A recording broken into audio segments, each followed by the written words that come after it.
Hello friends. आज की class start करने से पहले मैं बताना चाहूँगा कि जो ये वर्ड्स हैं, ये जितने अभी तक लिखा दिए हैं मैंने और लेक्चर दिए हैं, तो आप लोग रिवाइज ज़रूर कर लेना, क्योंकि नेक्स्ट जो लेक्चर होगा मैं आपको इसमें ऑप्शनल दूंगा। क्योंकि ये सारे वर्ड जो पूछे गए हैं डिफरेंट एग्जाम में, ये भी बता दूं किस किस में ये पूछे गए हैं। आपका जितना भी एसएससी के फॉर्मेट है, एएफ कैट हो गया, एनडीए हो गया, सीडीएस हो गया, यूपीएससी का सी सेट हो गया, आरआरबी हो गया, आरबीआई हो गया।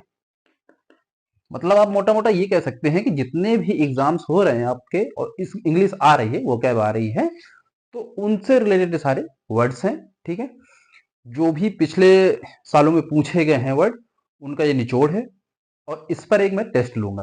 ठीक है, तो हालांकि आप बोर नहीं होंगे, जब पहले लेक्चर से देखना स्टार्ट करेंगे तो बहुत मजा आएगा। आप उसको देखना जरूर उस सेशन को। फिर जितना अभी तक मेरा मानना ये है कि लगभग 150 या 180 के आसपास वर्ड मीनिंग हो गई है। ये केवल मैं वो कैप की बात कर रहा हूँ। वन वर्ड सब्स्टिट्यूशन अलग है, वो मैंने प्लेलिस्ट अलग बना रखी है, और जो रूट वर्ड्स हैं वो मैंने अलग बना रखी है। मैंने केवल इनकी बात की है। ठीक है, तो इनका मैं नेक्स्ट जो क्लास होगी उसमें टेस्ट लूंगा। टेस्ट का मतलब आपको मजा आएगा कि हाँ यार, ऐसे ऐसे पूछा गया है और इसके ऑप्शन कौन कौन से आए हैं, ये सब आपको पता चलेगा। तो बहुत बड़ा आइडिया मिलेगा आप लोगों को कि इस तरीके से एग्जाम में पूछे जाते हैं। देखो, कुछ लोगों को तो एक्सपीरियंस है इस क्षेत्र में कि ऐसे ऐसे पूछे जा रहे हैं, लेकिन जो बिल्कुल नोवाइस है, नए पर्सन है, पहली बार अपियर हो रहे हैं, उन लोगों को बहुत कम आइडिया होता है कि कैसे एग्जाम में इंग्लिश पूछी जाएगी। ठीक है, तो इंग्लिश में आपका क्या होता है कि सबसे बेस आपका वोकैब भी आ जाता है। वोकैब हो गया, आपका पार्ट्स ऑफ स्पीच हो गया, टेंसेस हो गए, नरेशन हो गया, वॉइस हो गए, active voice and passive voice, cloze test हो गया, पैराग्राफ राइटिंग हो गई, पैराग्राफ देख के पैसेज के जो आंसर लिखने होते हैं वो सब आता है, एप्लीकेशन होता है। तो इसमें मैंने जो आपको सिलेबस बताया, ये प्री का भी है और मेंस का भी है। कुछ सेगमेंट प्री के हैं और कुछ मेंस के हैं। ठीक है, तो अभी जो आपका प्री से रिलेटेड है मैं वो पढ़ा रहा हूँ। बहुत ही जल्द मैं मेंस के रिलेटेड टॉपिक पढ़ाऊंगा। जैसे आपका पैराग्राफ राइटिंग हो गया, ठीक है, जैसे पैराग्राफ पीएफ में आती है। ठीक है, और जो पैसेज देते हैं उनके आंसर निकालने होते हैं आपको, वो मैं पढ़ाऊंगा। एप्लीकेशन वगैरह आती हैं, किसी को नोटिस लिखना आता है, वो सारे फॉर्मेट में आप लोगों को करवाऊंगा। लेकिन अभी जो लोग बिल्कुल नए हैं उनके लिए बहुत जरूरी है। और मैं इसके बाद नहीं, इसके पैरेलल ही टेंस स्टार्ट करने वाला हूँ। ठीक है, तो टेंस का फायदा आप लोग, ये नहीं कि जो कंपटीशन में है उनको फायदा मिलेगा, उनको तो मिलेगा ही बेशक, नो डाउट।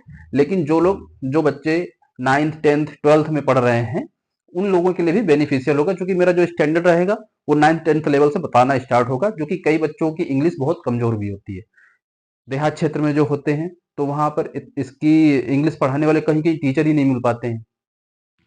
क्योंकि पढ़ाना भी है तो वो जो पहला ढर्रा चला आ रहा है उसी हिसाब से वो पढ़ा रहे हैं। जो नई स्टाइल में पढ़ाया जा रहा है, जो एग्जाम की डिमांड है, उस बेस पे मैं आपको टेंसेस पढ़ाना स्टार्ट करूंगा। ठीक है, आप लोगों ने बेसिक पढ़ा होगा टेंसेस वगैरह कैसे होते हैं, लेकिन अब उससे एडवांस लेवल का भी मैं आपको बताऊंगा कि किस किस। अब आप लोग देखते होंगे कि न्यूज़पेपर में पढ़ते होंगे, कभी कभी प्रेजेंट के टेंस बना के फ्यूचर की बात की जाती है, प्रेजेंट इंडेफिनिट में एस लगा के, लेकिन वो फ्यूचर की बात हो रही, तो उसका सेंस क्या होता है। ठीक है, कुछ स्पेशल सेंटेंसेस आते हैं, वो मैं बताऊंगा। तो इस हिसाब से आगे की क्लासेस और भी रोचक होने वाली हैं, इंटरेस्टिंग रहेंगी, बनी रहेंगी। आप लोग साथ में बने रहिए। चलिए शुरू करते हैं आज की क्लास। चलिए शुरू करते हैं आज की क्लास विदाउट डिले। देखिए, पहला वर्ड है हमारा एस्पियोनेज।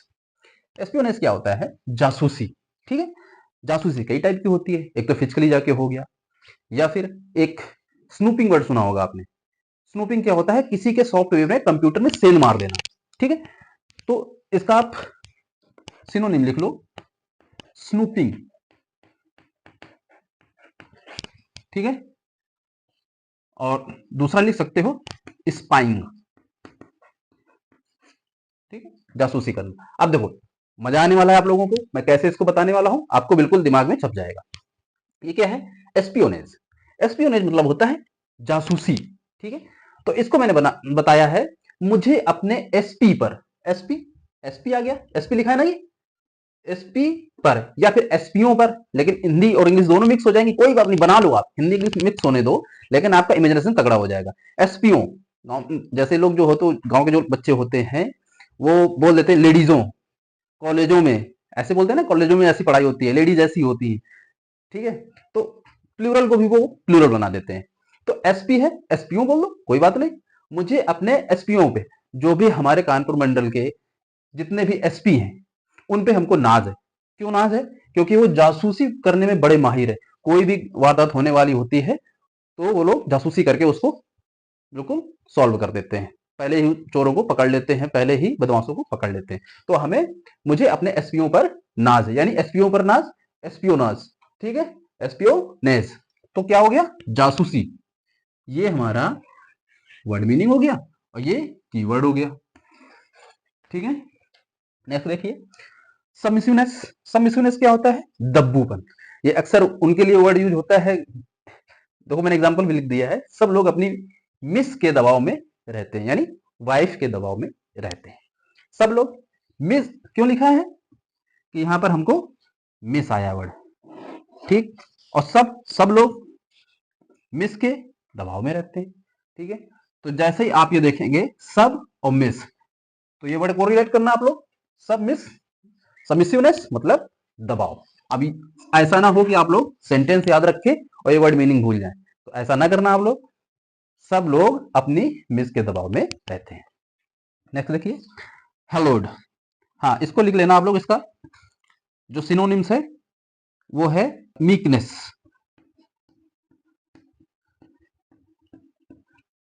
मीकनेस मतलब दब्बूपन होता है। तो सब लोग अपनी मिस के दबाव में रहते हैं, ठीक है। नेक्स्ट देखिए, हेलोड। हेलोड क्या होता है? पवित्र। अब इसको कैसे हम संबंध बनाएंगे इसका, किसी को वर्ड से किसी सेंटेंस में कैसे इसका कोरिलेशन करेंगे? भगवान से रोज हेलो करने पर आत्मा कैसी होती है?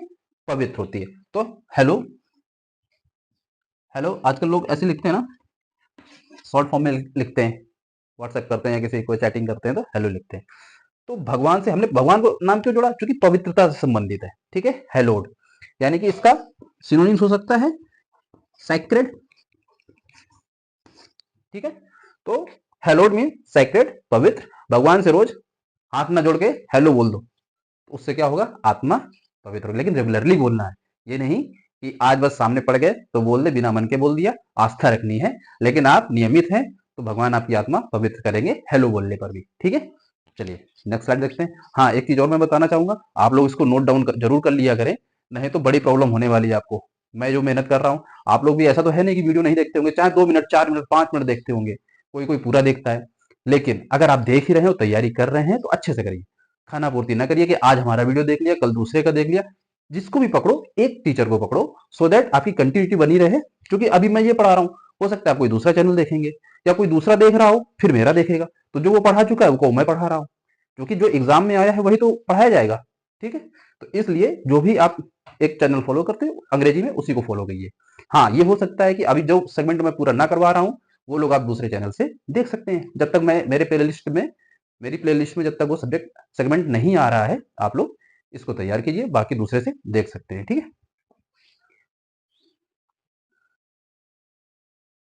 नेक्स्ट वर्ड देखिए, सबोटेज। सॉरी स्पेलिंग गलत हो गई है।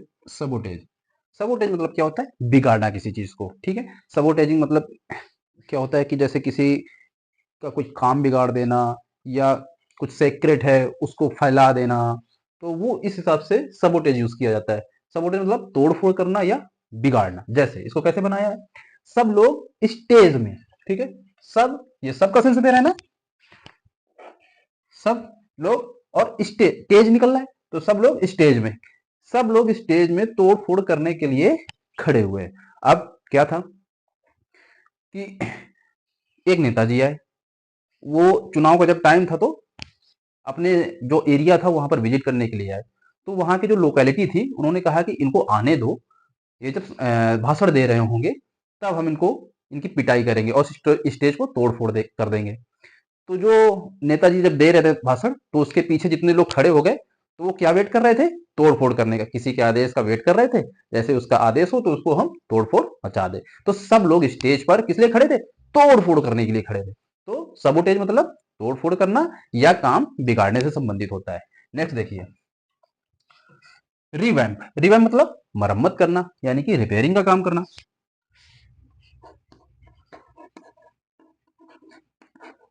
ठीक है, रिपेयरिंग का काम करना। अब देखो ये रीवा का सेंस निकल रहा है। रीवा, जो रीवा कहाँ है, एमपी में है, इजिली बन गया ना। तो जो रीवा नदी है जो कि एमपी में है, उसके मरम्मत का काम चल रहा है। तो रिवैम्प मतलब मरम्मत का काम। ठीक है, आपको देखो जीएस भी कंप्लीट हो गई कि रीवा कहां पर है, एमपी में, और उसका किसका काम चल रहा है, रिपेयरिंग का काम चल रहा है, यानी मरम्मत का काम चल रहा है। डेयर डेविल, डेयर डेविल मतलब साहसी, करेजियस।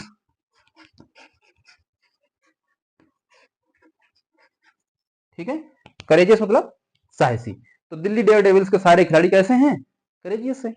देखिए, फास्टिडियस, तुनुग मिजाजी। एक इसका एक और भी वर्ड बनता है, सजग या सजगता। ठीक है, सजगता मतलब केयरफुल, ये भी बनता है इसका, तो ये लिख लेना, आ सकता है ये भी और ये भी। फास्टिडियस, तुनक मिजाजी। अगर तुम फास्ट 10 डेज तक रखोगे, अब जो भी बंदा भूखा रहेगा 10 दिनों तक, तो तुनक मिजाजी तो हो ही जाएगा। फास्ट कितने दिन, 10 डेज के लिए। तो फास्ट जो बंदा 10 डेज के लिए रखेगा वो कैसा हो जाएगा, तुनक मिजाजी हो जाएगा। ठीक है, तो फास्टिडियस यानी कि तुनक मिजाजी या सतर्कता।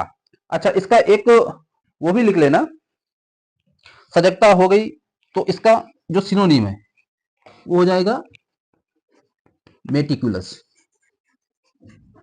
ठीक है, ये सिनोनिम लिख लेना, नोट डाउन कर लीजिए इसको।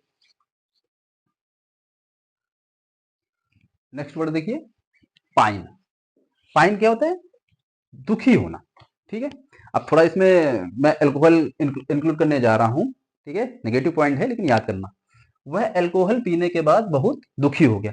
कुछ लोगों का दुख जो है तो पीने के बाद ही बाहर आता है। ठीक है, तो पीने के बाद जाने कहां कहां की कौन कौन सी बातें किस जमाने की निकाल निकाल के रखी को रोने लगे। ठीक है, तो अल्कोहल पीने के बाद यानी पीने, पीने यानी पाइन के बाद कैसा हो गया, दुखी, यानी पाइन मतलब दुखी। ठीक है, जो ग्रीवेंसेस है, यानी कि इसका जो सिनोनिम होगा क्या हो जाएगा, ग्रीव। ठीक है, तो ग्रीव मतलब दुखी होना। ठीक है, ग्रीव मतलब दुखी, दुखी होना। अच्छा, एक चीज और मैं बताना चाहूंगा आप लोगों को कि इसकी स्पेलिंग जरूर याद कर लेना ग्रीव की, क्योंकि ये आपका स्पेलिंग एरर में आता है। ठीक है, क्यों आता है, क्योंकि किसी किसी को ये डाउट होता है कि ई पहले आएगा आई बाद में आएगा।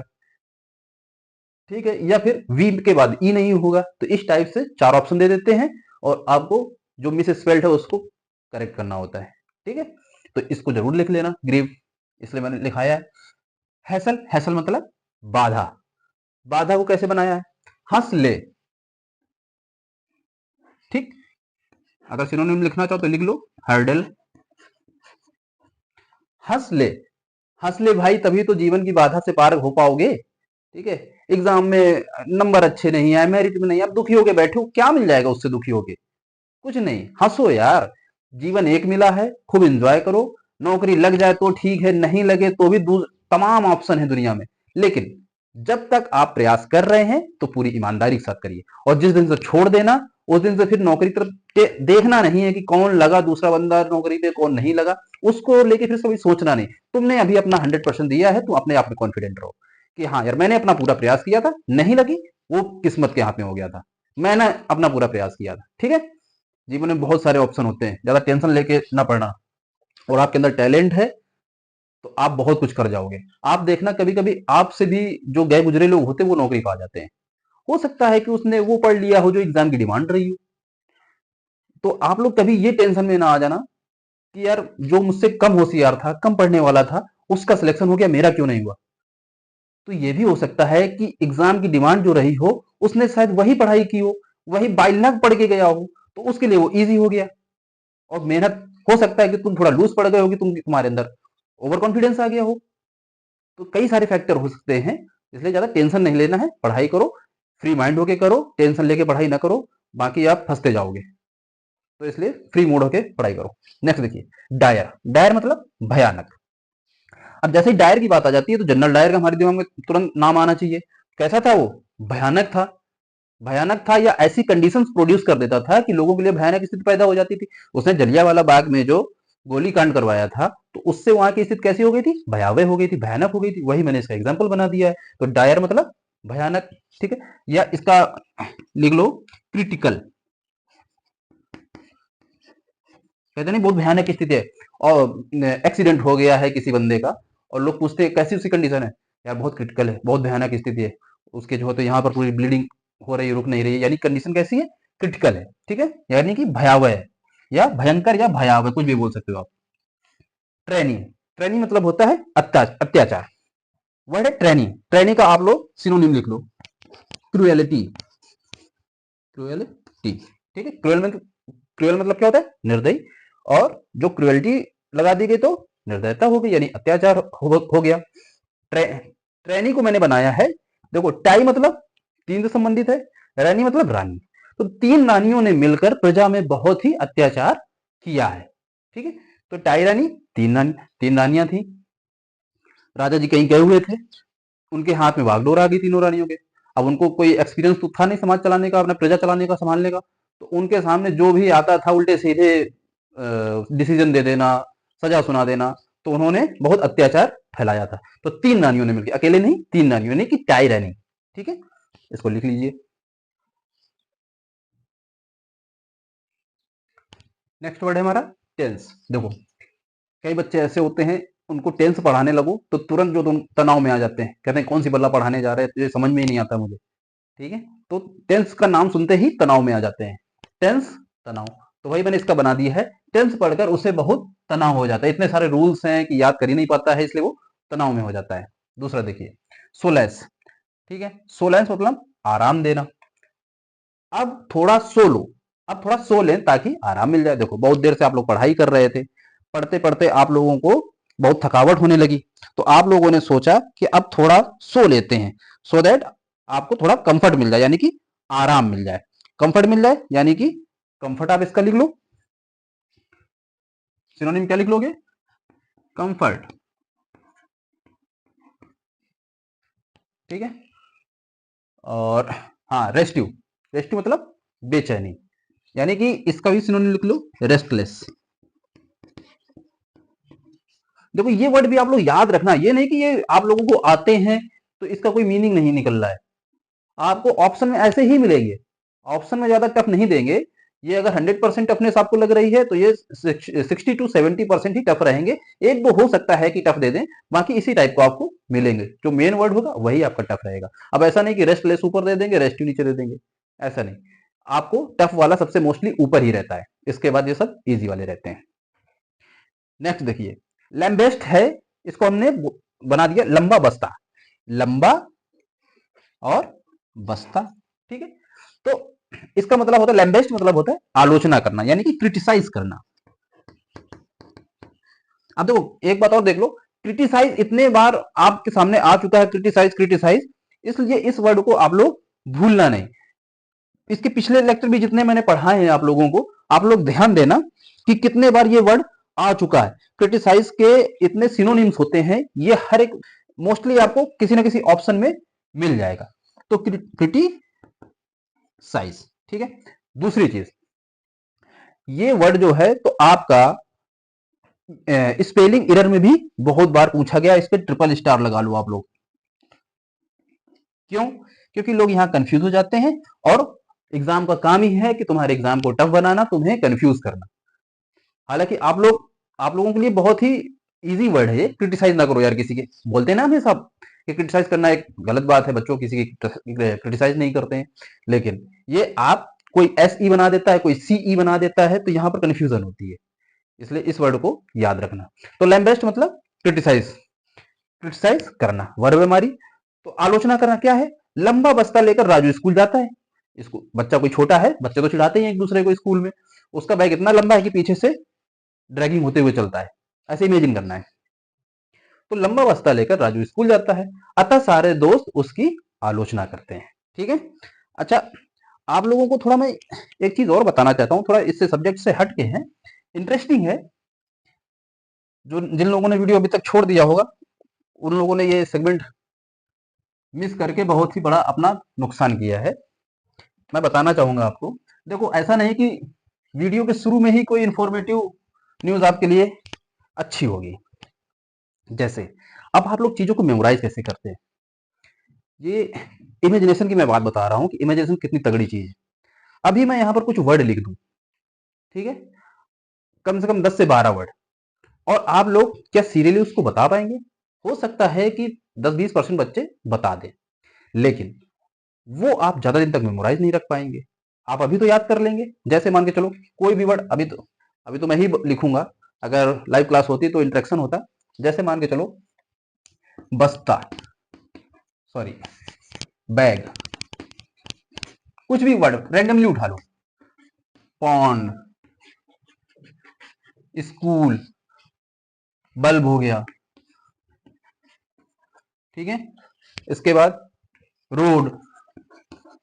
देखो ऐसा नहीं कि ये मुझे वर्ड सीरियली मुझे याद है इसलिए मैं ये सब लिख रहा हूं, ऐसा कुछ नहीं। अब जैसे मैं रिकॉर्डिंग कर रहा हूं, मोबाइल से कर रहा हूं, मोबाइल लिख लो, चौक मेरे हाथ में है, चौक ले लो, ठीक,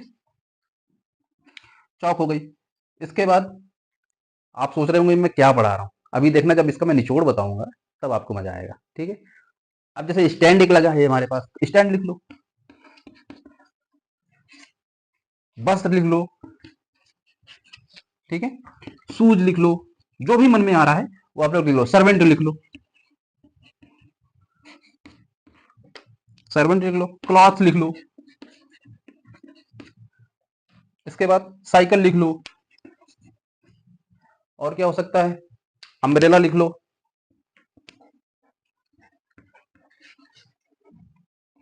टेबल लिख लो, और टी लिख लो। अब देखो कितने वर्ड हो गए लगभग, 1 2 3 4 5 6 7 8 9 10 11 12 13 14 15 16। अगर मैं आपसे कहूं कि इन वर्ड्स को एक बार में याद कर लो, क्या आप लोग याद कर पाएंगे? क्या याद भी कर लेंगे तो क्या आप सीरियली बता पाएंगे इनको? 90% लोग नहीं बता पाएंगे। आपको वर्ड याद हो सकते हैं, ठीक है, लेकिन सीरियली नहीं बता पाएंगे। सीरियली नहीं बता पाएंगे, दूसरी चीज आपको आज याद रहेगा, कल इसमें अगर मैं पूछूंगा आपसे तो 2-4 वर्ड इसमें भी आप लोग गायब कर देंगे, तीसरे दिन पूछूंगा तो बहुत कम वर्ड रह जाएंगे। हो सकता है कि 8-10 दिन बाद पूछूं तो 2-4 वर्ड ही आप लोग बता पाए। अब देखो मैं ये बात क्यों बता रहा हूं, इमेजिनेशन। अब देखना, इमेजिनेशन जैसे मैं बताता हूँ ना कि वोकैबुलरी विद फन कैसे याद करना है, अब इमेजिनेशन का एक जादू देखना। अब आप लोगों की इमेजिनेशन स्टार्ट होती है, फनी करना है, ऑकवर्ड करना है, और एक फनी आइडिया लेना है। जैसे ये मान के चलो बैग है, अब आप लोग सोचे कि एक मैं बैग कैरी करता हूं, ठीक है, वो बैग क्या है कि मैंने उसको सब स्कूल जाना था तो मैंने उस बैग को पॉन्ड में धुल दिया, यानी कि अगले दिन से हमें स्कूल जाना था तो उस बैग को हमने पॉन्ड में धुल दिया, ठीक है। अब पॉन्ड और स्कूल के बीच की दूरी ज्यादा नहीं, मान के चलो कि दिमाग में लगाओ कि यार जब मैं बैग धुल रहा था पॉन्ड में तो स्कूल के सारे लोग मुझे देख रहे थे, तो इमेजिनेशन चल रहा है सब कि कैसे हम कल्पना करके और बड़े से बड़े वर्ड को याद कर सकते हैं, बड़ी से बड़ी लाइन याद कर सकते हैं, तो वो मैं बता रहा हूं आपको। आपने क्या किया, आपके पास बैग था, उसके बाद पॉन्ड हो गया, पॉन्ड के बाद स्कूल आ गया, स्कूल के बाद स्कूल में एक दूर से ही बल्ब जलता हुआ दिखता है, ठीक है। आप पॉन्ड में खड़े हैं तो सबसे पहले स्कूल दिखा, स्कूल की छत पे एक बल्ब टंगा हुआ है, वो जब जलता तो रहा तो पूरा गांव को रोशन कर देता, ऐसे इमेजिनेशन करो, ठीक है। तो हमारा क्या हो गया, बैग हो गया, पॉन्ड हो गया, स्कूल हो गया, बल्ब हो गया, ठीक है।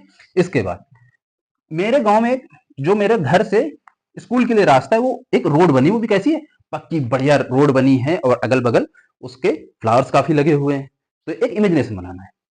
इसके बाद मैं उस रोड से जा रहा था तो एक मुझे मोबाइल मिला, ठीक है, मोबाइल मिला, और उस वहीं पर एक बगल में चौक पड़ी हुई थी, तो मोबाइल उस चौक पे जब किसी का मोबाइल गिरा होगा तो उस चौक पे गिरा तो चौक के 2 टुकड़े हो चुके थे, ऐसे इमेजिनेशन करना है, ठीक है। फिर देखा मैंने कि एक स्टैंड वहीं पर लगा हुआ था रोड के बगल में, तो मुझे डाउट हुआ कि ऐसा तो नहीं कोई मेरा वीडियो बना रहा है, ठीक है। तो सबसे पहले क्या था आपका सॉरी, बैग था, पॉन्ड था, स्कूल था, बल्ब था, रोड आई, रोड के बाद मोबाइल आया, मोबाइल के बाद चौक आई, चौक के बाद स्टैंड आया। देखो इमेजिनेशन में आप सियरली बता पा रहे हो। अगर मैं आपसे ये भी पूछ दूं कि 5वें नंबर पे क्या था, तब भी आप बता दोगे याद करके, ठीक है। तो इमेजिनेशन से हमने कितने वर्ड याद कर लिए और बिना मिस्टेक के एक साथ एक लाइन में बता रहे हैं। आगे देखिए, इमेजिनेशन करिए। स्टैंड लगा हुआ था, तभी क्या हुआ, एक बस आई तो वो स्टैंड गिर गया, ठीक है। यानी कि रोड पे क्या था, मोबाइल पड़ा हुआ था, मोबाइल के बाद मोबाइल जिसपे गिरा था वो चौक टूट गई थी, चौक, आपने मोबाइल तो उठा लिया था लेकिन एक स्टैंड लगा था साइड में, आपको लगा किसी ने रिकॉर्डिंग तो नहीं, कोई रिकॉर्डिंग तो नहीं कर रहा है, लेकिन क्या हुआ, तभी एक बस गुजरी तो वो स्टैंड गिर गया, आपका डर खत्म हो गया। इसके बाद बस स्टैंड पे चढ़ के आई, ठीक है। इसके बाद आपने देखा कि उस बस से किसी का शूज गिर गया। उस बस से क्या हुआ, एक इतना बड़ा शूज था कि बस में बस से बड़ा वो शूज था, ऐसे इमेजिनेशन करना है। तो फिर भी किसी ने देखा नहीं, बस से क्या गिरा, शूज गिरा। एक सर्वेंट है जो मेरे बगल वाले घर में आता है, वो वहां से आ रहा था, जिसके कपड़े कैसे थे, फटे हुए थे, ठीक है। एक सर्वेंट था, वो उसके कपड़े फटे हुए थे, शूज गिर गया। इसके बाद पीछे से सर्वेंट आ रहा था, उसने शूज को उठा लिया, लेकिन उसके कपड़े कैसे थे, फटे हुए थे। वो क्या चला रहा था, साइकिल चला रहा था, और उसके साइकिल में क्या टंगा था, छाता, अम्ब्रेला टंगा हुआ था। उसके साइकिल में आगे हैंडल में छाता उसने टांग रखा था, छाता मान के चलो उसके पहिए में फंस गया, ठीक है। इमेजिनेशन करना है, बस फंसा नहीं, इमेजिनेशन करना है। उसके साइकिल में छाता फंस गया।